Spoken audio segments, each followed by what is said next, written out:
Magandang gabi po sa inyong lahat. Magandang gabi din po. Dahil ako po ay lumaki at nag-elementary sa Mariveles, Bataan, ang date na April 9 ay nagkaroon ng puwang sa aking ulirat. Naging significant date ito para sa akin. Ewan ko lang kung yung mga kasintanda ko at mas matanda sa akin, tulad ni Kuya Ray, ay naalala ko yung significance ng April 9. Tutel, ikaw ba naalala mo ba? Uy, Tutel! Uy, Tutel! Uy! Kuya Ray, ikaw ba naalala mo ang significance ng April 9? Long time ago. Di nyo na naalala? April 9 used to be the fall of Bataan. No, yung mga tandaan nyo ba, di ba? The fall of Bataan. Anyway, it refers to the day when the Filipino-American troops surrendered to the Japanese Imperial Forces. Kaya significant to sa akin dahil sa Mariveles Bataan nagsimula yung Death March doon sa bayan namin. Okay?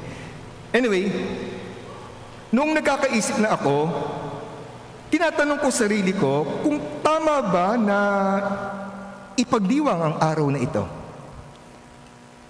The fall of Bataan. Why do we have to celebrate the fall of our nations? Are we a nation of losers? But eventually I realized, or I was made to realize, that the fall of Bataan has to be seen not as a celebration of defeat, but as a commemoration of the sacrifices and self-giving of our fathers, of our forefathers and foremothers for our country. We can say that their fall gave rise to us. Their martyrdom and death gave birth and life to us as a nation. Today's gospel reading mentions something about a fall. Sabi, unless a grain of wheat falls to the ground and dies, it remains just a grain of wheat. But if it dies, it produces much fruit. Ang sinasabi ni Jesus ay ito, kailangan din tayong mahulog. We need to fall tulad ng trigo para mamunga ng masagana. Kailangan din tayong mamatay sa ating sarili para tayo makapagbigay ng buhay sa iba. This is the law of life. This is how life functions. May isang mahalagang paalala sa atin tungkol dito. Live for yourself and you will never be happy. Forget yourself. Live for others. Then you will be happy. Yan ang batas ng buhay. That's how life works. Ang mga taong walang ibang pinahalagan kundi ang sariling buhay, walang ibang inaatupag kundi ang sariling interes at ambisyon, walang ibang inaalala kundi ang sariling kaligtasan at kapakanan, walang ibang pinangangalagaan kundi ang sariling seguridad at bakuran, walang ibang iniisip kundi ang mapapakinabangan nila sa ibang tao, walang ibang pinagpapaguran kundi ang kumita ng mas malaki at makapaghulog ng pera sa bangko at hindi para maghulog ng sarili. Ang mga taong ito ay hindi makararanas ng tunay na kaligayahan. Meron tayong magandang metaphor na ginagamit sa Tagalog tungkol sa pag-ibig at pagkakaibigan. Yung term na nagkakahulugan ng puso. Nagkakahulugan ng puso. Yan ang nangyayari sa magkaibigan, yan ang nangyayari sa magkasintahan. Nagkakahulugan ng puso. Yung kanyang loob ay nahulog sa loob ng kanyang sinisinta o minamahal. Para sa akin, ito ay isang napakagandang pagsasalarawan. Ang pag-ibig ay ang pagkahulog ng loob sa loob. Maisasalarawan din natin ang pag-ibig ni Jesus sa ganitong paraan. Nahulog o hinulog niya ang kanyang sarili sa kalagayan natin. Sadyang kailangan tayong mahulog at mamatay tulad ng butil ng trigo para tayo lumago at mamunga. Kailangan tayong matutong umibig, hayaan ang ating loob na mahulog sa loob ng ating kapwa. Halimbawa, kailangan tayong mahulog sa sitwasyon ng kapamilya natin na may pinagdaraan ng personal struggles and difficulties upang mamunga tayo ng pagdamay at pakikinig.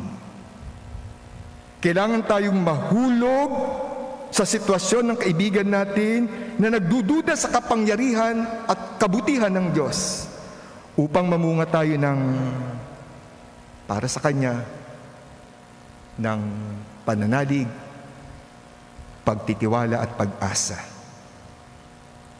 Kailangan tayong mahulog sa sitwasyon ng kasamahan natin na hinuhusgahan, iniiwasan, nilalayuan ng iba upang mamunga tayo ng pangunawa at pagtanggap.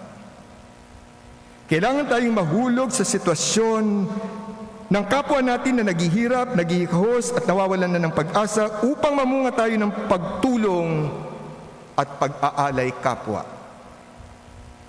Kailangan tayong mahulog sa sitwasyon ng parish community natin na nangangailangan ng mas maraming committed stewards, mission partners, and ministers upang mamunga tayo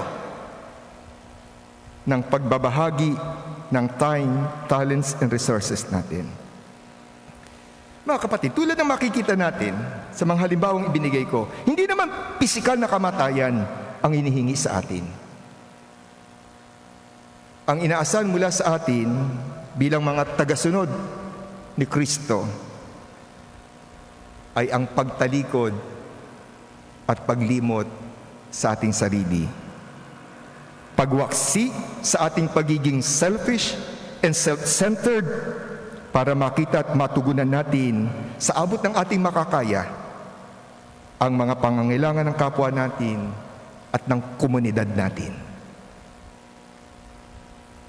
Madalas nga maliliit at simpleng sakripisyo lamang ang inaasahan sa atin, tulad ng paglalaan ng panahon para makinig sa isang kaibigan o kasamahan, pagtitipid para may maitabing pagtulong sa mga nangangailangan, pagbibigay ng pagpuna sa tamang paraan at sa tamang panahon, pag-iwas sa walang katuturang pamimintas o destructive criticisms, di paghahangad ng pansin o namapansin, maparangalan,